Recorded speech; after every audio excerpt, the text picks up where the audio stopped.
రుజువులతో కూడిన ప్రార్థనా విజయం. అయితే రుజువులేంటి, దానికి సంబంధించిన ప్రార్థన ఏమిటి, విజయం ఏంటి అని మనం అనుకోవచ్చు. ఎప్పుడేమీ లేదండి, లేక వినున్నామేమో అనే ఆలోచన అయితే మనం చేయవచ్చు. రుజువు అంటే ఏమిటంటే ఉన్నది ఉన్నది అని అర్థం. ఏమిటంట, ఒక వచనాన్ని చెప్పినప్పుడు ఇది బైబిల్లో ఉంది అని చెప్పి రెఫరెన్స్ చూపిస్తే అది రుజువు అంటారు, అవునా కదా? అలాగనే ఏదైనా ఒక దొంగతనం కావచ్చు, లేకపోతే ఏదైనా ఒక విషయం జరిగినప్పుడు ఇది జరిగింది అన్నప్పుడు దానికి రుజువు ఏంటి అంటారు. ఇదిగో చూసిన వ్యక్తి ఆడున్నాడు, లేకపోతే సీసీ ఫుటేజీలో ఇలా కనపడింది అని రుజువులు అనేది ఉంటాయి. ఇలాగా లోకంలో ప్రతి దానికి రుజువు చాలా అవసరత.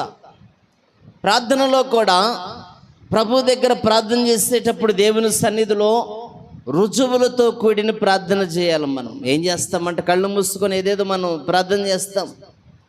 అది కాదు, దేవుని దగ్గర ఒక గొప్ప కార్యము చూడాలన్నా, మన జీవితాల్లో జరగాలన్నా రుజువులతో కూడినటువంటి ప్రార్థన మనం చేయాలి.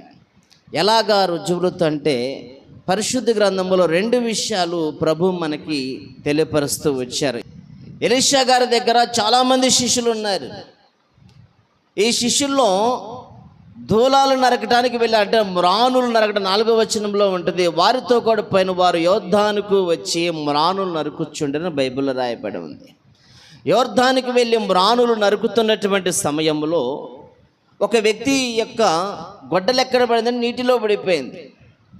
నీటిలో పడిపోయినప్పుడు సేవకుడితో అడుగుతున్నాడు శిష్యుడు.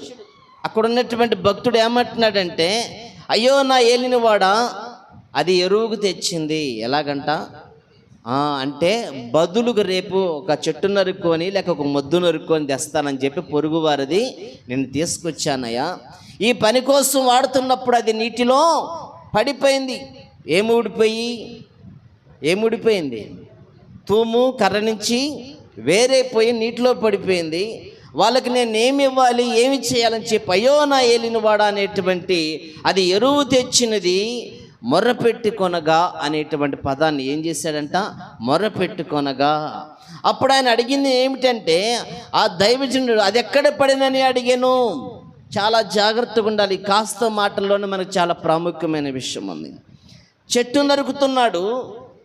ఈ మ్రాను నరుకుతున్న సమయంలో గొడ్డలు ఊడి నీటిలో పడింది. పడినప్పుడు ఆయన అంటున్న విషయం ఏమిటంటే, అది నా సొంతం కాదు, మళ్ళీ తెచ్చిస్తానని చెప్పి బదులు తీసుకొచ్చాను. ఇప్పుడు వారి గొడ్డలు నేను ఇవ్వాలి, ఇవ్వకపోతే వాళ్ళు ఒప్పుకోరు, కనుక నాకు గొడ్డలు అవసరం ఉంది అని చెప్పి అయ్యో నా ఏలినవాడు అని చెప్పి దైవజనుడి దగ్గర మొర్రపెట్టుకొనగా కన్నీరు కార్చాడో, దుఃఖంతో అడిగాడు. ఆ గొడ్డలవాడు అడుగుతాడన్న బాధతో అడిగాడు, కానీ సేవకుడికి ఆ విషయాన్ని చెప్పుకోవడం జరిగింది. ఎప్పుడైతే ఆ విషయాన్ని చెప్పాడో దైవజనుడు అది ఎక్కడ పడినది గమనిస్తున్నారు వాక్యంలో, అది ఎక్కడ పడినని అడిగాను అన్నాడు. అప్పుడు వాడు అతనికి ఆ స్థలమును చూపగా అతను కొమ్మ ఒకటి నరికి నీళ్ళలో వేయగా గొడ్డలి తేలేను అని రాయబడింది బైబిల్లో. అంటే మొదటగా దైవజనుడు ఎక్కడ పడెను అని అనే మాటను చూస్తూ ఉన్నాం. అంటే మనం ప్రభువు దగ్గర ఒక సహాయం కోసం కానీ, ఒక అవసరత కోసం కానీ, ఒక సందర్భం కోసం మనం వెళ్ళి సహాయం అడిగేటప్పుడు ఒక రుజువు కావాలి. ఏమి కావాలంట, ఒక రుజువు కావాలి. ఒక చదువుకునే విద్యార్థి ఒక ఎగ్జామ్ రాయబడేటువంటి టైం హాల్ టికెట్ వస్తుంది కదా ఎగ్జామ్ రాయటానికి. తనకున్న బలహీనత ఏమిటో ఒక లిస్టులో రాసుకోవాలి. ఇది కొత్త భక్తి అని అనుకోబాకండి. ఒక లిస్టులో తనకున్నటువంటి జ్ఞాపకశక్తి లేదు, జ్ఞాపకశక్తి లేదు, తరచుగా నీరసంగా ఉంటుంది, సరిగా చూపు కనపడదు, ఇలాంటి కొన్ని బలహీనతలు ఉంటాయి. మొత్తం రాసుకో లిస్టు. మతిమరుపు ఉన్నాయి, రాసుకో లిస్టు. హాల్ టికెట్ ఒక పక్కన పెట్టుకోవాలా, బలహీనతలు ఒక పక్కన పెట్టుకోవాలా. ఎక్కడ పెట్టాలి అవి? దేవుని సన్నిధిలో. అనగా నువ్వు ప్రార్థన చేస్తున్నప్పుడు అవి ఎదురుగా పెట్టుకోవాలి. పెట్టుకొని ప్రభువా ఎగ్జామ్ రాయటానికి నేను వెళుతున్నాను, నాకున్న బలహీనతలు ఇవి, నాలో ఉన్న బలహీనతలు ఇవి, వీటిని నేను జయించలేను, వీటిని జయించగలిగితే ఎగ్జామ్స్ సక్సెస్ అవుతాను, ఇందులో సక్సెస్ అవ్వాలంటే వీటిని జయించాలి, ఇవి నాలో ఉన్న బలహీనతలు, నీ సహాయం ఉంటే వీటిని జయించగలను. నేను అక్కడ ఎగ్జామ్లో సక్సెస్ అవుతాను. కనుక ఇవి నాకున్న బలహీనతలో ఇవిగో రుజువులు అని ప్రభు దగ్గర అలాగ రుజువుతో కూడుకున్న విషయాన్ని పెట్టి మనం ప్రార్థన చేయాలి. ఇలాగ మన బలహీనతలే కావచ్చు, మనకున్న సమస్యే కావచ్చు, ఏదేమైనా ప్రభు స్థలంలో ఒక ఆధారం అనేది ఉండాలి. ప్రభువా ఇదిగో నాయన నా గృహం లేదు, నాయన మంచి గృహాన్ని ఉంది కదా, ఏదో ఒకటి లేదంటే అట్ట కుదిరిద్ది. గృహం ఉండగా కూడా గృహాన్ని అడుగుతారు కొంతమంది, ఆరోగ్యం ఉన్నా కూడా ఆరోగ్యాన్ని అడుగుతారు కొంతమంది, ఆయుష్ బాగా ఉన్నా కూడా ఆయుష్ని అడుగుతారు కొంతమంది, తెలివితేటలు ఉన్నా కూడా తెలివితేటలు అడుగుతారు కొంతమంది, సంతానం ఉన్నా కూడా సంతానం అడుగుతారు కొంతమంది.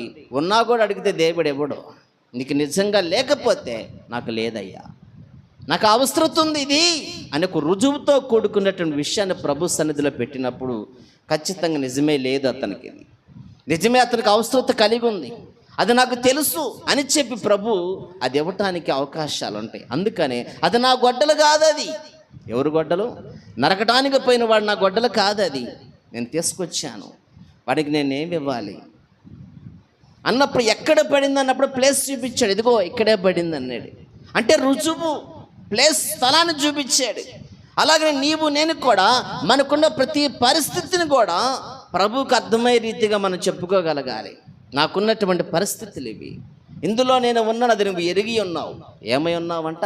అది నువ్వు ఎరిగి ఉన్నావు ప్రభువా, నేను ఈ స్థితిలో ఉన్నాను, ఈ బాధలో ఉన్నాను, ఈ దుఃఖంలో ఉన్నాను, ఈ స్థితిలో ఉన్నాను, అది నువ్వు ఎరిగి ఉన్నావు, నీకు మరుగైనది ఏదీ లేదు. కనుక దయచేసి ఏ విషయంలో నువ్వు నాకు సహాయము చేయని చెప్పి అడిగినప్పుడు ఖచ్చితంగా దేవుడు అది అనుగ్రహిస్తాడు. కనుక